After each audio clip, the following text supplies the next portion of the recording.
Queremos agradecer a Dios por darnos la oportunidad y el privilegio de poder exaltar el nombre de Jesús de Nazaret. Recuerde, estamos en estos momentos agradecidos al Señor por darnos el gozo de poder exaltar el nombre del Rey de Reyes y Señor de Señores, el Dios omnipotente, el Dios omnisciente, el Dios omnipresente que dio su vida por la nuestra y ahí en la cruz del Calvario pagó el precio de nuestro pecado y nuestra maldad.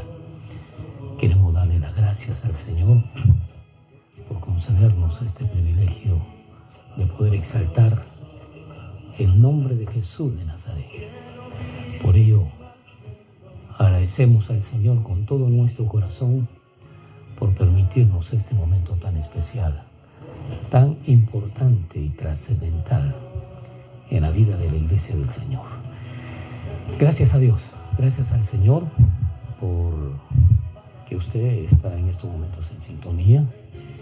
Le adoramos a Dios por ello, le agradecemos a nuestro Padre por su interés, su deseo en aprender la palabra de Dios.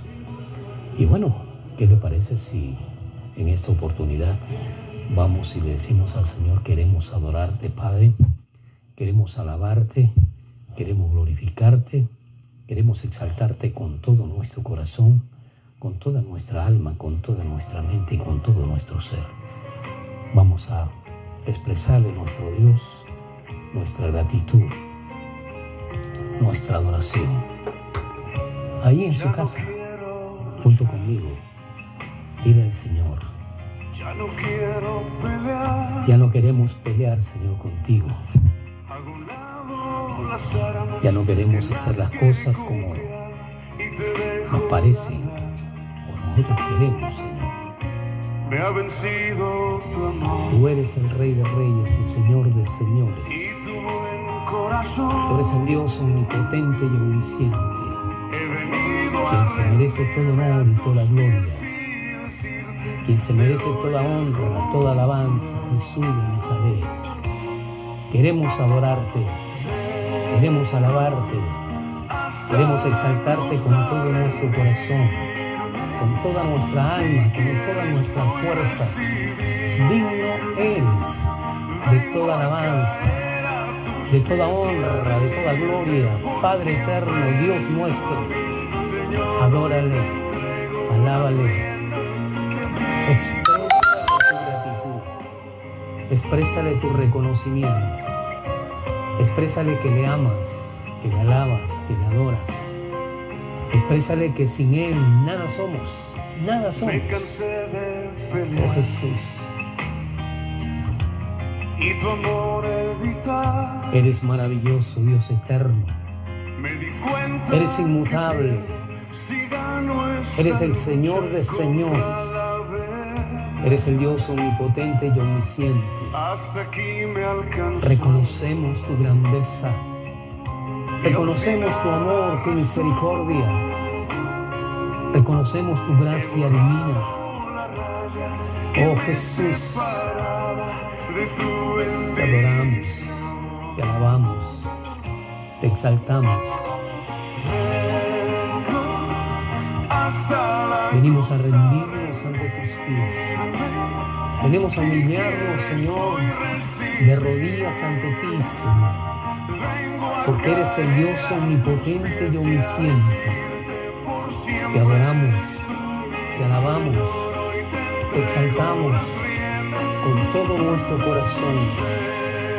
Adórale, alábale, glorifícale, exáltale al Rey de Reyes y Señor de Señores.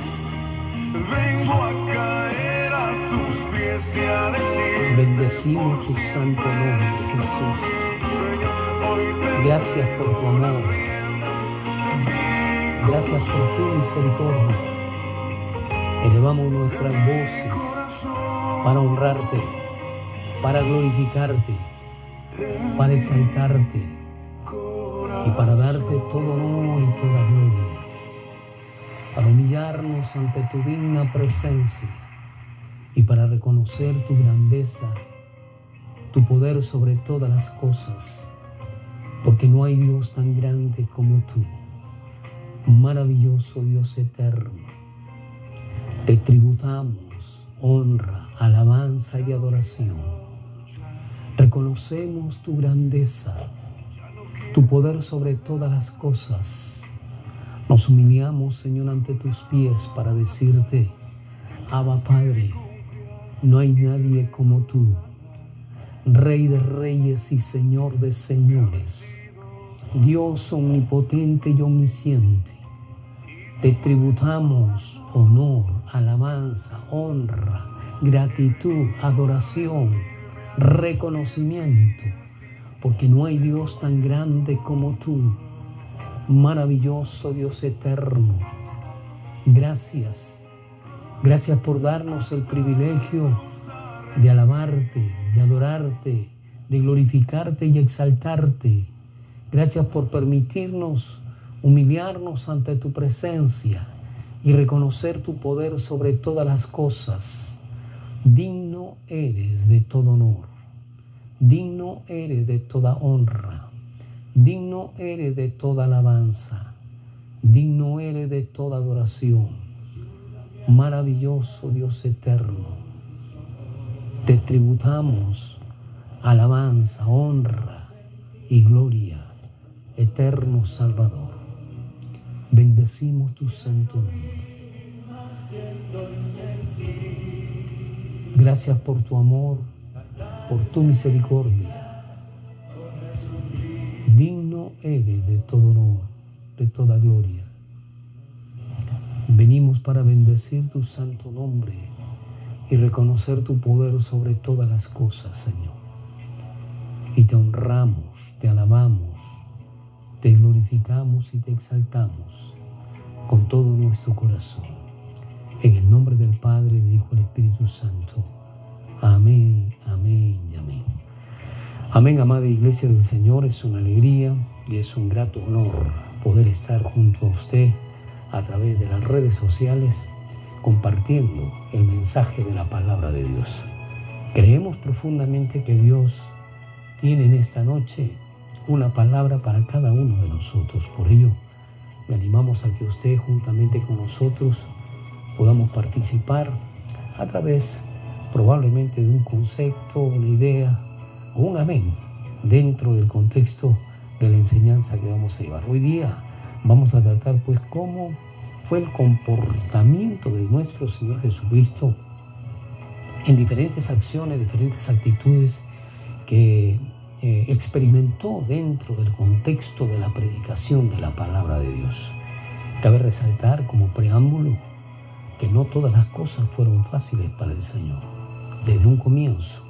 Si bien es cierto, tuvo amigos, tuvo seguidores que lo siguieron, valgan la redundancia, con el fin de poder encontrar en él respuesta, solución a sus fracasos, a sus dolores, a sus desencantos, pero también tuvo grandes y cruentos enemigos que estuvieron junto a él tratando de destruir su ministerio, tratando de destruir su vida. En un comienzo, no es que simple y sencillamente nació en algún momento como una nube gris, la actitud criminal de algunos para matarlo. No solamente eso, sino que ya existían algunos indicios, algunas cadenas a través de las autoridades del pueblo judío desde el punto de vista espiritual, porque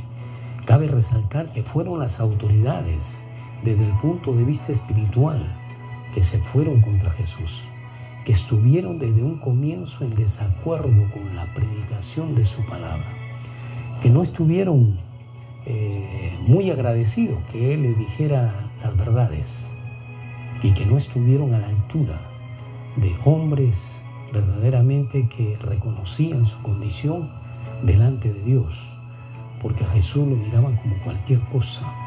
A Jesús no lo trataban como el Mesías, no lo trataban como un profeta, sino lo trataban como el hijo del carpintero, como el hombre no de la alcurnia, sino el hombre de bajos niveles económicos que no podía él en absoluto enseñarle a los grandes hombres como los rabinos, como los sacerdotes, como los fariseos y saduceos, como también a los levitas y aquellos hombres que de una u otra manera eran los escritores de las Santas Escrituras, que eran los publicanos. Por ello, vamos entonces a continuar con este estudio sabiendo que vamos a aprender algo más del Señor en esta hora. Y como estábamos compartiendo la semana pasada, y bueno, hemos pasado algún momento, alguna etapa que estuvimos ausentes por motivos de emergencia aquí con respecto a nuestro trabajo, y queremos más bien pedir que nos disculpen, que nos perdonen el hecho pues de no haber estado con ustedes en estos últimos días. Mateo capítulo 13, vamos a ir viendo nuevamente el libro de Mateo, el capítulo 13, el versículo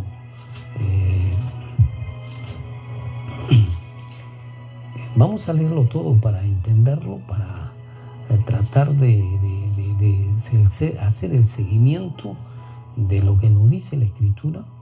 Vamos a leerlo, a ver, desde el versículo 53 al 58. Aconteció que cuando terminó Jesús estas parábolas, se fue de ahí, y venido a su tierra les enseñaba en la sinagoga de ellos, de tal manera que se maravillaban y decían: ¿de dónde tiene esta sabiduría y estos milagros? ¿No es el hijo del carpintero? ¿No se llama su madre María y sus hermanos Jacobo, José, Simón y Judas? ¿No están todas sus hermanas con nosotros? ¿De dónde pues tiene todas estas cosas? Y se escandalizaban de él. Pero Jesús le dijo: no hay profeta sin honra sino en su propia tierra y en su casa. Y no hizo allí muchos milagros a causa de la incredulidad de ellos. Gracias al Señor. Este es el versículo que vamos a estar tratando durante esta jornada de tiempo, y vamos a adorarle a Dios, a glorificarle al Señor con todo nuestro corazón por todo lo que Él nos permita grandemente enseñar en esta hora para la gloria y honra del Señor. Queremos darle gracias a nuestros hermanos que en estos momentos ya están en sintonía y están poniendo sus conceptos, su parecer del trabajo que estamos haciendo en estos momentos a través de la palabra de Dios. Entonces, continuamos. La Biblia entonces nos habla aquí claramente que las personas empezaron a escandalizar. Jesús no fue el primer profeta que fue rechazado. Estudiábamos la semana pasada. En su propio pueblo, Jeremías también lo experimentó, e incluso fue rechazado por miembros de su familia. Si nosotros hacemos un análisis profundo del contexto familiar, nos vamos a dar cuenta que en la familia los niños no siempre están de acuerdo, por más que estén en el mismo seno familiar, sirvan la misma educación de los padres, tengan la misma conducta desde el punto de vista como ejemplo del padre y de la madre. Puede existir mucha comunión en ellos, puede existir mucho diálogo y mucho compartir. La naturaleza del hombre es una naturaleza caída, por lo tanto, siempre van a existir desde muy pequeños, cuando ha existido en nosotros y en los niños va a existir la actitud de envidia, de desacuerdo, de ironía, de sarcasmo. Va a existir siempre la irresponsabilidad de parte de algunos de los miembros, como también va a existir el ventajismo dentro de ellos. Por ello, qué importante y qué necesario se nos hace a nosotros los mayores, a usted y a mí, que demos un ejemplo desde el punto de vista bíblico dentro del contexto familiar, que tiene que ver con el diálogo con la esposa y el esposo, que las riñas o los pleitos o los desacuerdos que tengan entre ellos es necesario que no lo discutamos abiertamente o públicamente con nuestros hijos, porque nuestros hijos siempre van a tomar un contexto diferente de acuerdo a quién más aman o a quién más lo irritan o los irrita. Entonces, no debemos nosotros crear esa inconstancia en nuestra familia. Por ello, amado esposo, amada esposa, cuando tú tengas desacuerdo con tu esposa, entonces trata de ver la mejor forma de estar solos para expresarlos, para compartirlos, para ponerlos pues en la mesa de la discusión y ponerse de acuerdo y no actuar de una manera irónica, arrogante, llena de pleitos y contiendas delante de los hijos, porque los hijos rápido aprenden. Y todo lo que usted hace con la esposa, con el esposo, los niños después lo hacen con sus hermanos, escogen al punto más débil para tratar de atropellarlo, para tratar de afectar su vida. Entonces, viéndolo desde el punto de vista de la manera familiar, ¿cómo cree usted que vivió Jesucristo con sus hermanos? Jesús no tuvo 2 hermanos. Jesús tampoco tuvo 5 hermanos. 5 hermanos varones, sí. Y nos habla la Escritura que tanto los rabinos, los sacerdotes que estaban en esos momentos en la sinagoga compartiendo, decían, pero ¿dónde saca él estas cosas? Si aquí él es el hijo del carpintero, ¿acaso no nos damos cuenta que están sus hermanos aquí y también sus hermanas están con nosotros? Jesús, aquí nos habla la palabra de Dios de 5 hermanos con él, o 4 hermanos con él, varones, y sus hermanas, dice, y no están también sus hermanas con nosotros, nos dice la Escritura. Eso quiere decir que habían probablemente 3 o más hermanas, pero pongámosle 2 hermanas, 5 con Jesús, varones, más 2, por ser lo más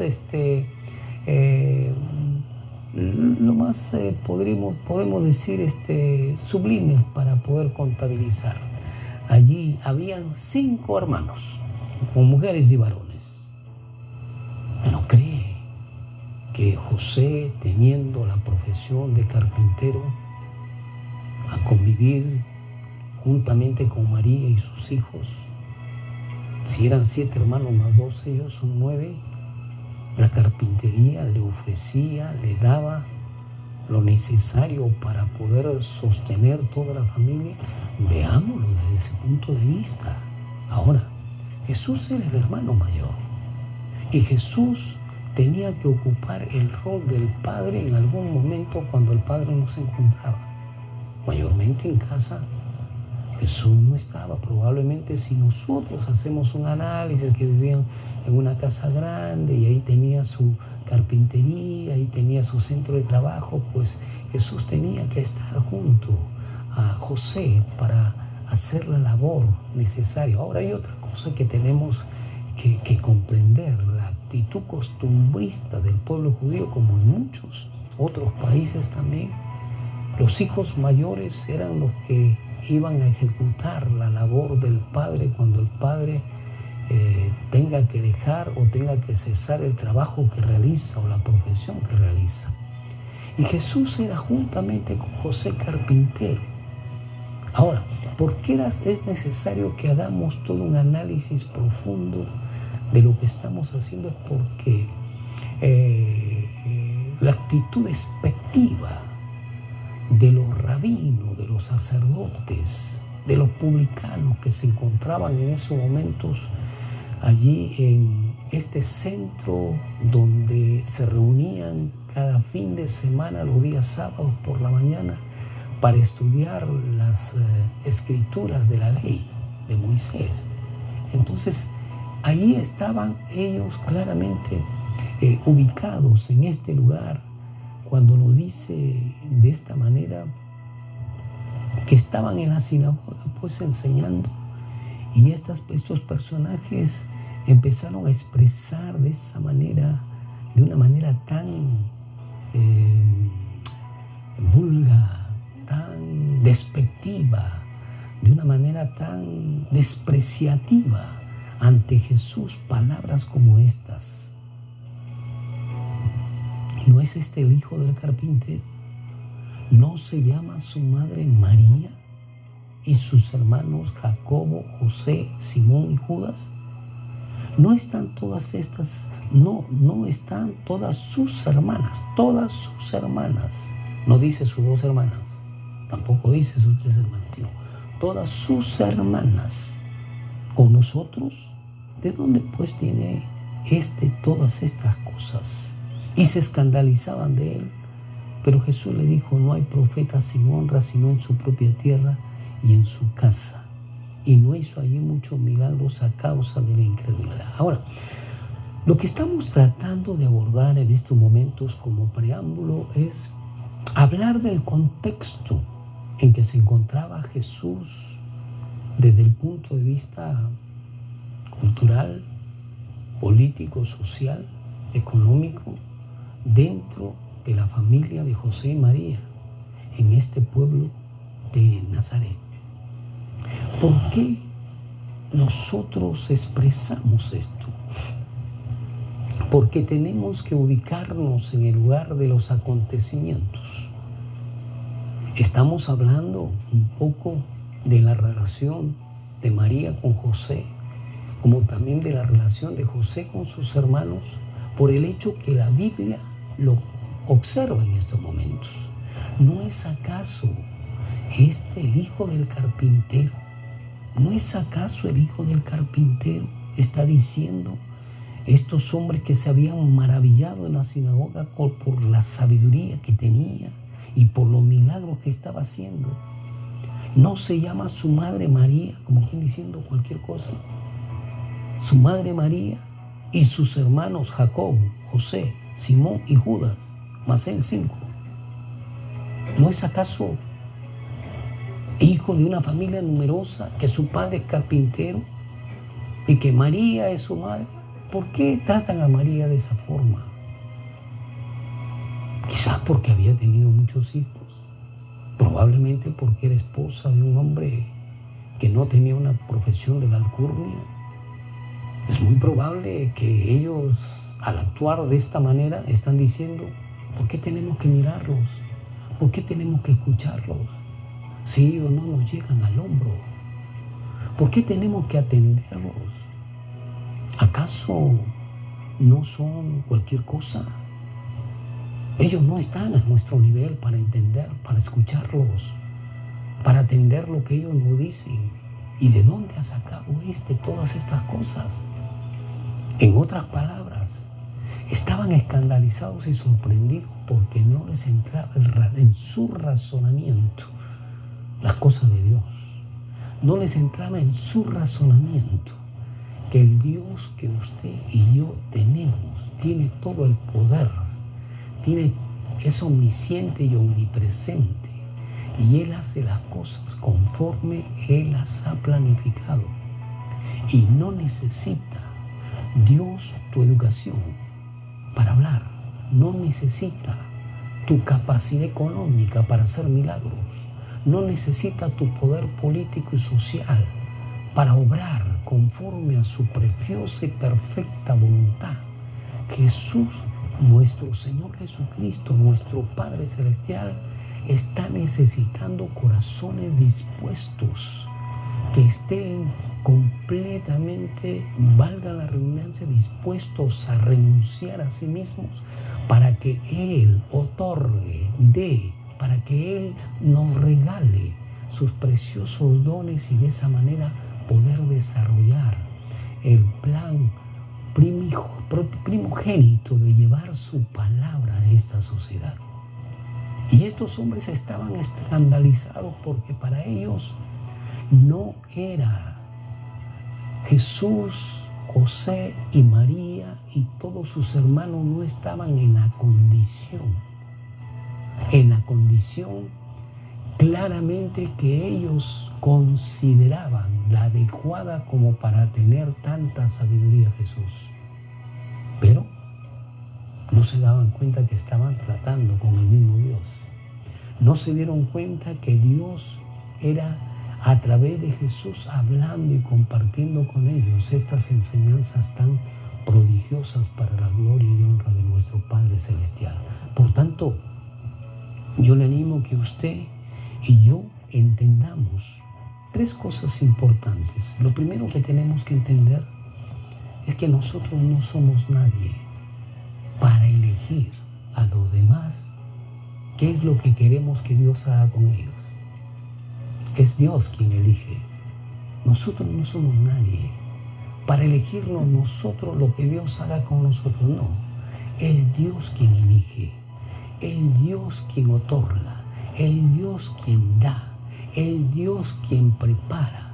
Y cuando usted vea que un ministro, un siervo de Dios, una sierva del Señor, está siendo utilizada por el Dios Santo de Israel, glorifique a Dios, alabe a Dios, exalte al Rey de Reyes y Señor de Señores, y no se ponga en la ubicación como se pusieron estos escribas, estos fariseos, como se pusieron estos rabinos y estos sacerdotes y levitas que estaban en estos momentos escuchando a Jesús las enseñanzas del Antiguo Testamento en la sinagoga para juzgarlo, para atropellarlo, para minimizarlo, para que de una manera asquerosa trataran de tumbarlo y destruirlo al Señor Jesucristo. Entonces, notemos claramente qué es lo que Dios nos dice en esta oportunidad. ¿Qué nos dice? Que Él, de acuerdo a su perfecta voluntad, está Él verdaderamente llamar a quien Él considere que corresponda para poder hacer con Él lo que Dios quiere verdaderamente hacer. Ahora, hay algo muy importante y trascendental que debemos considerar. Habíamos estado estudiando, la semana pasada habíamos estudiado algunos puntos muy importantes y nos habíamos quedado que a Jesús lo trataron de minimizar. Si trataban de minimizar a Jesús, ¿por qué lo invitaron a compartir la palabra de Dios? ¿Por qué lo invitaron? Si ellos trataban de minimizar a Jesús. ¿Por qué lo invitaron si ellos ya sabían que en cualquier momento ellos iban a ser, desde el punto de vista juzgados por las palabras, por la palabra viva del Señor Jesucristo? Y ellos iban a actuar como actuaron hasta ese último momento. ¿Por qué trataron de hacer eso? ¿Sabe por qué? Porque la gente, el hombre y la mujer, caído como usted y como yo, muchas veces tratamos de tender una sábana blanca cuando las cosas están cochinas por dentro, para tratar de ridiculizar, para tratar de malograr, para tratar de destruir la imagen de los demás. Y esto no debe ser así. Así no deben ser las cosas, hermano. Por más que tú tengas un descontento, un desacuerdo con los demás, pero si tú sabes que Dios obra en estas personas, debes respetar lo que Dios ha elegido para su gloria y para su honra con respecto a los dones y ministerios que Él da a sus siervos, a sus siervas. De otro modo, nosotros entonces también seremos minimizados, porque Dios, de hecho, que de una u otra manera te ha hecho un llamado para algo especial. Y no porque a mí no me tome en cuenta con respecto a lo que a ti te he dado, no voy a estar en una situación de niño caprichoso, reventando delante de Dios y diciéndole, ¿por qué le diste eso a Él y no me lo diste a mí? No estamos en esa etapa, ni tampoco estamos para desarrollar estos cuadros sin contenido de maldad que muchas veces afectan y contaminan el corazón de la familia y el corazón de la iglesia. debemos considerar que cada miembro dentro de la iglesia del Señor es necesario y es importante. Lo que hace el pie no lo hace la mano. Lo que hace la cabeza no lo hace las manos, no lo hacen los pies.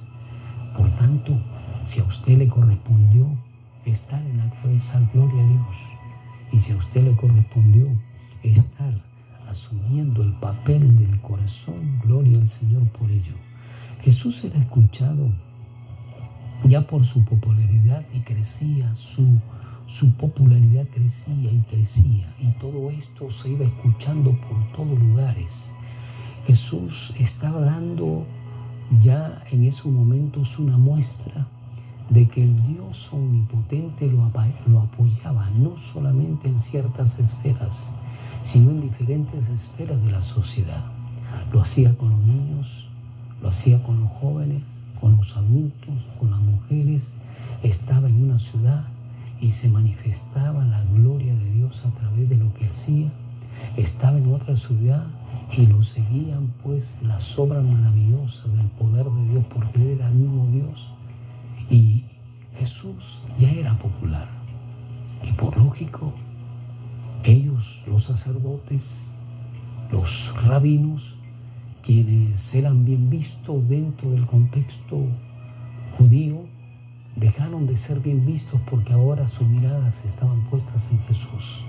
Y esto llenó un cuadro de envidia en el corazón de ellos. Y es por eso que empezaron a tenderle trampas con sábanas de seda para tratar de argumentar su orgullo, su soberbia contra él. Y empezaron pues a tomar el asunto familiar, como quien diciendo, ¿qué nos viene a enseñar este? ¿Acaso no es un simple carpintero? Notemos de una manera clara. La profesión de carpintería no era cualquier profesión en el tiempo de Jesús. La profesión de la carpintería estaba en un nivel bueno, en un nivel que verdaderamente era aceptable.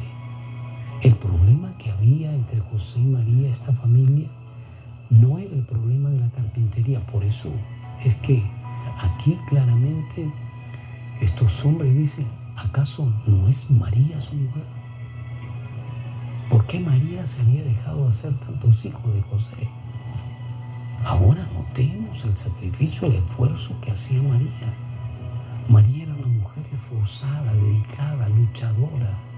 Mientras José estaba realizando el trabajo para el bienestar económico de la familia, para el sostén de toda esa vasta familia, juntamente con él aproximadamente de 9 a 10 personas, pues María tenía que estar haciendo la función de la crianza de los hijos, la función de ama de casa, de ser lavandera, limpiadora, qué sé yo, tantas cosas que se hacen dentro del orden familiar. Por ello, notemos de una manera clara cómo es que Dios nos muestra aquí en su palabra, cómo debemos desarrollar el discernimiento. La vida de José y de María era una vida muy sacrificada, muy esforzada. Por más que José tenga grandes y cruentos trabajos con la profesión que tenía, si hubiese tenido 2, si hubiese tenido 3, las cosas hubiesen sido más fáciles. Pero tenía más de 7, parece. Tenía más de 7 hijos. Entonces Jesús pasaba a ocupar pues este oficio, el oficio de carpintero, dentro del contexto familiar. Y nos damos cuenta pues que ellos lo invitaron aquí a Jesús a la sinagoga para tratar de verle un error, una equivocación. Ahora notemos claramente que de quienes estamos hablando no son de personas comunes en la sociedad. No son de personas que, bueno, una opinión, un concepto, no me puede afectar a mí, simple y sencillamente un concepto. Pero estamos hablando de los rabinos, Estamos hablando de los sacerdotes. Estamos hablando de hombres que tenían gran peso en el área espiritual del pueblo judío, del pueblo de Israel. Eran los padres espirituales del pueblo de Israel. Estamos hablando de hombres que tenían poder no solamente desde el punto de vista religioso, sino también desde el punto de vista sociocultural. Los sacerdotes eran muy bien vistos por el pueblo judío, muy bien vistos por el Imperio Romano, a tal punto pues que el Imperio Romano confabulaba con ellos para tratar de sacar ventaja del pueblo de Israel, y muchos de ellos se vendían claramente a las situaciones perversas herodianas en esos momentos, en ese tiempo. Por ello notemos de una manera clara que la situación de Jesús no era tan fácil que digamos, era compleja, difícil. Ahora, el versículo 30 y 55, vamos a leerlo nuevamente, dice: ¿no es este el hijo del carpintero? ¿No se llama su madre María y sus hermanos Jacobo, José, Simón y Judas? ¿No dice? Como José entonces y María eran una familia numerosa, ellos no se encontraban dentro de las familias con privilegios exclusivos como los tenían la casta rabínica, la casta sacerdotal, los gobernadores y los cónsules de aquel entonces, los publicanos y los herodianos. Los herodianos eran un partido político que había hecho Herodes y que buscaba súbditos que eran los mismos judíos que estaban siempre alentando lo malo que hacía Herodes en la sociedad. Y ahí tenía su partido político este hombre, como también había otro partido en el tiempo de Jesús revolucionario que eran los cananistas. De ahí viene Simón el cananista, que también fue uno de los discípulos de Jesús.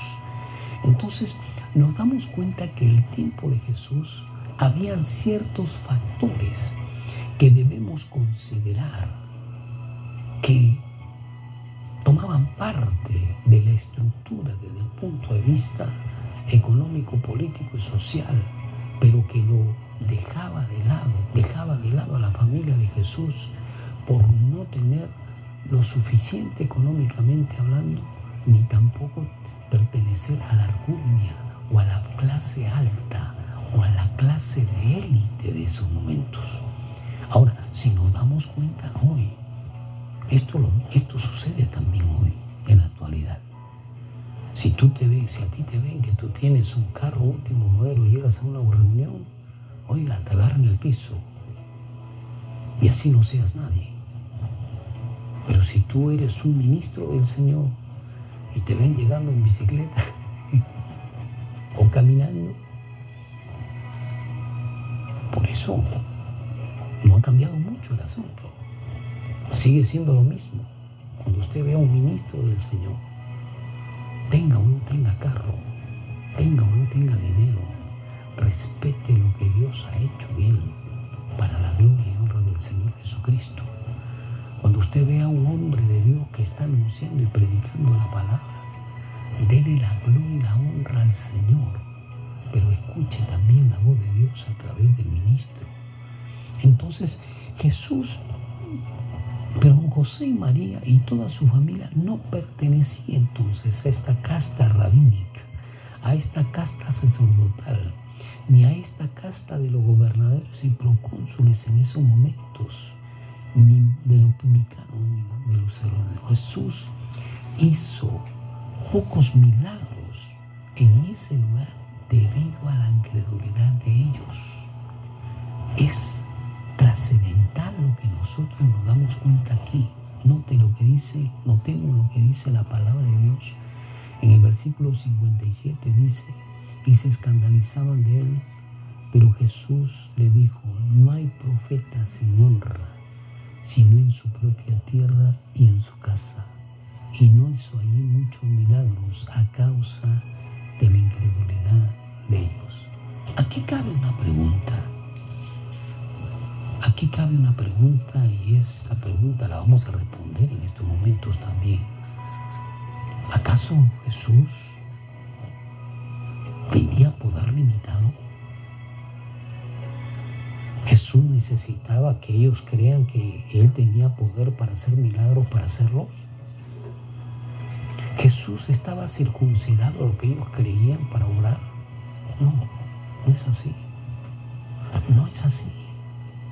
No es que la fe tuya va a mover a Jesús. Jesús va a obrar, tengas o no tengas fe. Sí nos pide fe a nosotros para creer en su palabra que lo hizo. Sí nos pide fe a nosotros. Nosotros somos los que necesitamos creer en Jesús, no para que Él haga milagros, sino para que Él sea glorificado por lo que ya hizo por usted y por mí. Y si vienen los milagros, gloria a Dios por ello.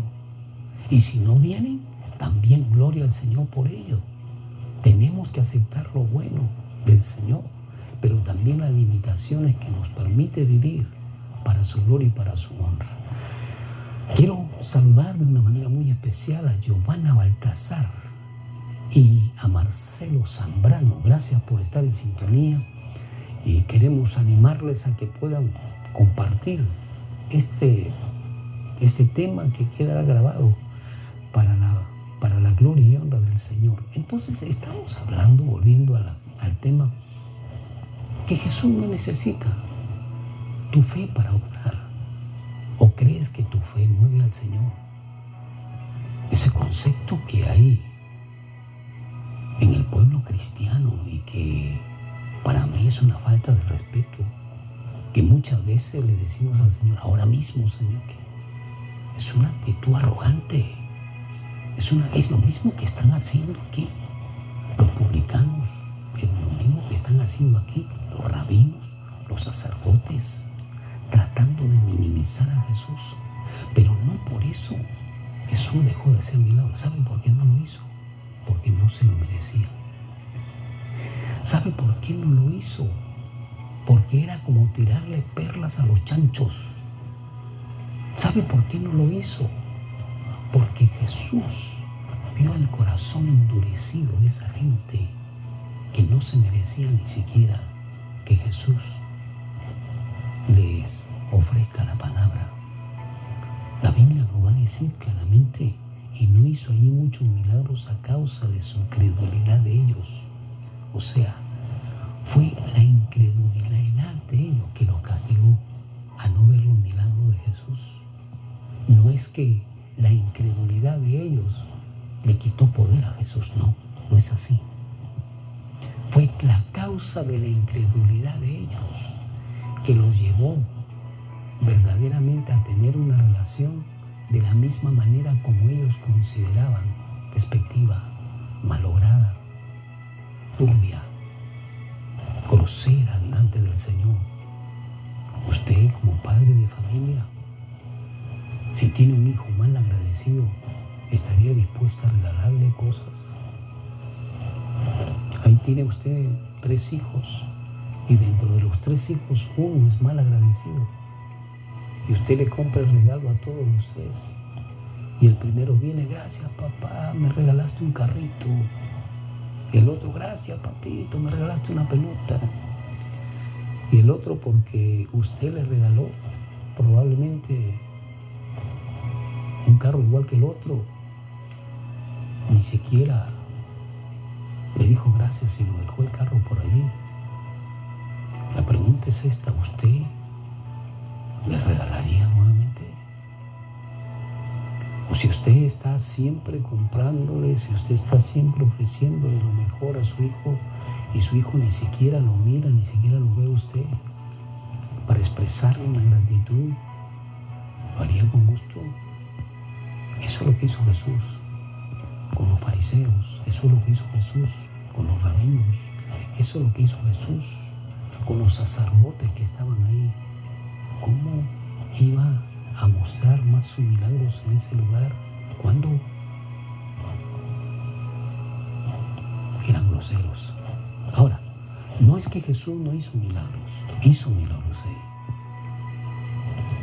pero nos habla la palabra de Dios que en Nazaret enfrentó esta situación. Miren lo que dice la palabra del Señor en el versículo 54. Por eso es importante analizar la Escritura, amada iglesia del Señor. Y venido a su tierra les enseñaba en la sinagoga de ellos, de tal manera que se maravillaban y decía: ¿de dónde tiene esta sabiduría y estos milagros? O sea, Jesús hizo milagros. Pero entonces no hizo ahí muchos milagros a causa de la incredulidad de ellos. Jesús hizo milagros, y hizo milagros a aquellos que lo merecían, pero a estos hombres arrogantes, duros de corazón, contenciosos, personas con un corazón malogrado para tratar de sacar ventaja de Jesús, para tratar de humillar a Jesús, para destruir la vida de Él, ¿se merecían los milagros en ellos? No los hizo por la dureza de su corazón. En otras palabras, hay momentos donde Dios nos dice a usted y a mí: tú no te lo mereces. Tú no te mereces que yo te bendiga.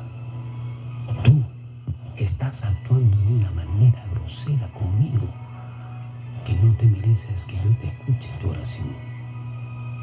Amado, amada, ahí, escúcheme, en el nombre de Jesús le digo, es nuestra actitud, es nuestra forma de ver las cosas, es nuestra capacidad de querer en Jesús o de no querer en Él. Es nuestra actitud muchas veces indolente que no nos permiten ver la gloria de Dios, que no nos permiten ver las bendiciones que Dios tiene para usted y para mí, que no nos permiten aún ni siquiera en absoluto discernir la Escritura como Dios nos muestra en su palabra. Por ello, amada iglesia del Señor, yo le animo en el nombre del Padre, del Hijo y del Espíritu Santo, que lejos de actuar con orgullo, con sarcasmo, con ironía, con soberbia, delante de nuestro Padre Celestial, actuemos en la mejor medida de humildad, de reconocimiento de su soberanía, de su grandeza, porque Dios sí tiene poder para hacer tantas cosas en la vida suya y en la vida mía. No podemos decir lo contrario, porque el Dios a quien adoramos, a quien alabamos, a quien glorificamos, tiene todo el poder para hacer tantas cosas en la vida nuestra, pero no lo hace tan solo por el hecho de su dureza, de su actitud rebelde, de su actitud muchas veces nauseabunda por el pecado. Por ello, no rechacemos caminar en santidad, no rechacemos caminar en sobriedad delante de Dios. Hagámoslo con todo nuestro corazón y rindámosle homenaje al Rey de Reyes y Señor de Señores en lo que respecta a nuestra vida aquí en la tierra. La incredulidad deja ciega a la gente de la verdad de la palabra de Dios. Si usted primero pone sus razonamientos en las cosas de Dios para increpar a Jesús o para quizás balbucear palabras como esta: ¿tú crees que va a suceder esto? No creo que haya sucedido esto. Para actuar de esa manera arrogante, despectiva, orgullosa, soberbia, si usted es así, nunca va a conseguir nada del Señor. Al Señor tenemos que honrarlo, al Señor tenemos que exaltarle, al Señor tenemos que venir ante Él con mucho respeto, con mucha devoción. No estamos ante cualquier personaje. Estamos ante el Dios de dioses y Señor de señores, quien se merece toda honra, gloria y majestad. Estamos ante el Rey de Reyes, ante el Dios omnipotente, quien se merece todo el respeto de parte nuestra. Y bueno, si Dios no le ha placido darme un milagro hoy, razones tendrá, enseñanzas tendrá para mí. Y no por eso voy a dejar de adorarle y de alabarle y de glorificarle. Vuelvo a repetir, la incredulidad deja ciega a la gente de la verdad. Por eso muchos no llegan a ella. Por eso muchos no pueden llegar a ella. Porque están ciegos, están lejos de Dios. La incredulidad te roba a ti la esperanza. Si es que tú la estás practicando, la esperanza de una vida mejor, la esperanza de niveles espirituales altos delante de la presencia de Dios, la esperanza que puede cambiar tu vida en un clic y cerrar, un abrir y cerrar de ojos, porque el Dios que adoramos y alabamos sí tiene poder para hacerlo. Te quita la esperanza, te quita la esperanza la incredulidad. Por eso no desistamos de caminar en la verdad. Esta gente no vio a Jesús como el Mesías, sino como el hijo del carpintero, con muchos hermanos. Si tú y yo no podemos ver la gloria maravillosa que Dios de Dios, tal vez sea por la incredulidad.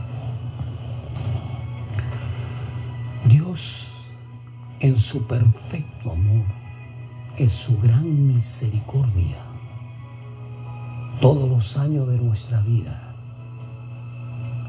nos hace recordar en la sociedad que vino un día al mundo, pero también que se fue del mundo entregando su vida para perdón de pecados de la humanidad.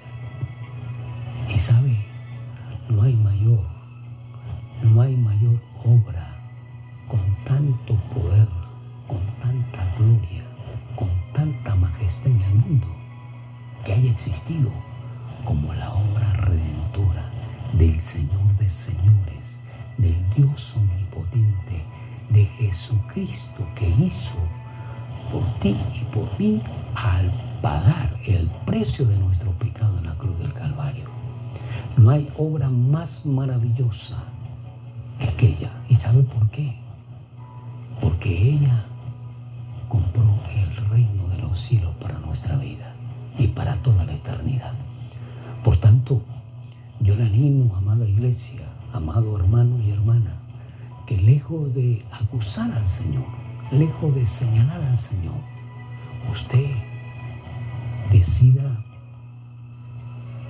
humillarse delante de la presencia de Él y decida decirle al Señor: Señor, perdóname porque he hecho lo indebido, perdóname porque he actuado arrogantemente delante de ti, perdóname porque te he juzgado, Señor.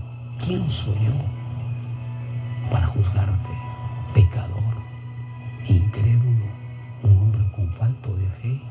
¿Quién soy yo para juzgarte, Señor? Es más, mis pensamientos limitados, mis conceptos ideológicos desde el punto de vista limitado jamás podrán llegar al nivel tuyo, Señor. Por ello, no puedo faltarte el respeto. Dios de dioses, Señor de señores, a Él le damos todo honor y toda gloria. A Él exaltamos con todo nuestro corazón, con toda nuestra alma, nuestra mente, nuestras fuerzas. A Él tenemos que rendirle homenaje. Y quiero terminar diciéndote: no sigas haciéndote daño. No porque tú no crees en el Señor, Él deja de ser Dios. Pero sí porque tú dejas de creer en Él, puedes irte al infierno. Dos partidas muy diferentes. Vuelvo a repetirlo para que lo entiendas. No porque tú dejes de creer en el Señor, Él deja de ser Dios. No. Pero sí, si tú dejas de creer en Él y de seguirle, sí te puedes ir al infierno. Sí te vas a ir al infierno. Por eso, decide, o el infierno o el reino de los cielos. O sigues tus conceptos ideológicos desde el punto de vista limitados y humanos con ciertos pecados, o sigues la perfecta y preciosa voluntad de Dios transcrita aquí en su palabra para ganar la vida eterna, para su gloria y por su honra. Yo quiero animarte pues que en medio de esta situación que vives, en medio de esta condición que estamos viviendo, todavía en la actualidad, pues decidamos por Jesucristo, decidamos por el Rey de Reyes y por el Señor de Señores, por aquel que dio su vida por la nuestra en la cruenta cruz del Calvario, por aquel que pagó el precio del pecado por nuestra vida, por nuestro ser. Amén. Yo te animo entonces que tú puedas empezar una vida con propósito, una vida diferente. Reconoce a Jesucristo como tu Señor y deja de hacer raditas contenidas. Reconócele a Él como tu Dios, como tu Rey, como tu Padre, que como Él no hay nadie. Dios te bendiga, nos encontramos el día de mañana.